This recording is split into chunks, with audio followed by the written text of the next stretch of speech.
Hello നമസ്കാരം. Story മീഡിയയിലേക്ക് എല്ലാവർക്കും സ്വാഗതം. അപ്പോൾ നമുക്ക് ഇന്നത്തെ പത്രമാറ്റിൻ്റെ കഥ നോക്കാം. അങ്ങനെ സച്ചിദാനന്ദൻ നമ്മളെ നന്ദുവിനെ പെണ്ണ് ചോദിച്ച് ചെന്നിരിക്കുകയാണ് കനകയുടെ അടുത്തും ഗോവിന്ദൻ്റെ അടുത്തും. അപ്പോൾ അവർക്ക് ഏതാണ്ട് അയാളെ ഇഷ്ടപ്പെട്ടു. കാരണം എന്താ വെച്ചാൽ കുറച്ച് ഒരു പൊങ്ങച്ചത്തരം പറയുമെങ്കിലും കുഴപ്പമില്ല, CI ആണ്, നല്ല പൊസിഷനിൽ തന്നെയാണ് ഇരിക്കുന്നത്. അപ്പോൾ നന്ദു അറിഞ്ഞിട്ടില്ല സംഭവമൊന്നും, ഇയാൾ ചെന്നതും അന്വേഷിച്ചതൊന്നും നന്ദു അറിഞ്ഞിട്ടില്ല.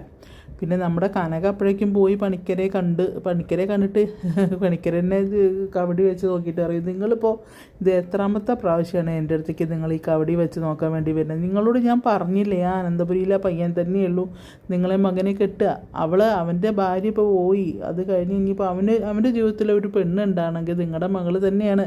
ഇപ്പം അവളുടെ ജീവിതത്തിലും അവൾക്കൊരു കല്യാണം ഉണ്ടെങ്കിൽ അത് ഈ അനിയായിട്ട് തന്നെയാണ് ഇരിക്കുക നടത്തുക. പിന്നെ നിങ്ങൾ എന്ത് കാര്യത്തിനാണ് ഈ കവടി വെച്ച് നോക്കുന്നത് എന്ന് പറയും. പിന്നെ അതുപോലെ നിങ്ങളിപ്പോൾ ഈ കൊണ്ടുവന്ന ഈ ആലോചനയിൽ ജാതകം വല്ലാണ്ടൊന്നും പൊരുത്തപ്പെടുന്നുമില്ല എന്ന് പറയുന്നുണ്ട്. അപ്പോൾ പറയും അങ്ങോട്ട്, നിങ്ങൾ എന്തിനാണ് ഇങ്ങനെ വെറുതെ കഷ്ടപ്പെടണം ചോദിക്കുക. അപ്പോൾ പറയും മറ്റേ കല്യാണം നടക്കാതിരിക്കാൻ വേണ്ടിയിട്ടാണ് ജ്യോത്സ്യരെ എന്ന് പറയും. അപ്പോൾ അതുകൊണ്ടൊന്നും കാര്യമില്ല, ദൈവം തീരുമാനിച്ചതാണത്, അത് നടക്കുന്നേ പറ്റൂ, നിങ്ങൾ വേണ്ടാന്ന് പറഞ്ഞിട്ടൊന്നും കാര്യമില്ല. ഇനിയിപ്പോൾ ആ കുട്ടി നന്ദന ചിലപ്പോൾ ദൂരെ എവിടെയെങ്കിലും സ്ഥലം മാറിപ്പോയാലും അല്ലെങ്കിൽ അമേരിക്കയിലിരിക്കുന്ന ആളാണെങ്കിലും ഇവരുടെ മനസ്സുകൾ തമ്മിൽ അങ്ങനെ കെട്ടിപ്പണഞ്ഞ് കിടക്കുകയാണ്.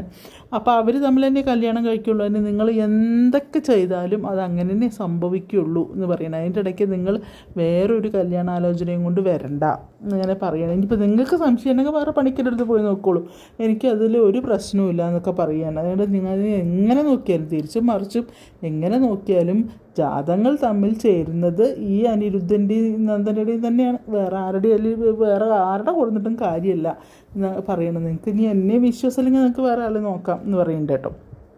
അപ്പോൾ അങ്ങനെ കനക വന്ന് ഗോവിന്ദനോട് പറയണേ, എന്താ ഗോവിന്ദേട്ടാ അതിന് ചെയ്യുക? കാരണം ആ ജ്യോത്സ്യൻ അതന്നെയാണ് പറയുന്നത്, നന്ദുവിന് ഒരു കല്യാണം ഉണ്ടെങ്കിൽ അനിയായിട്ടാണെന്ന് തന്നെയാണ് പറഞ്ഞത്, തീർത്ത് പറയുന്നുണ്ട്. മാത്രമല്ല ഇപ്പോൾ വന്നിട്ടുള്ള സച്ചിദാനന്ദൻ്റെ ഇതിൽ വല്ലാണ്ട് ചേർച്ചയില്ല, അവരുടെ ജാതകം തമ്മിൽ വലിയ ചേർച്ചയില്ല.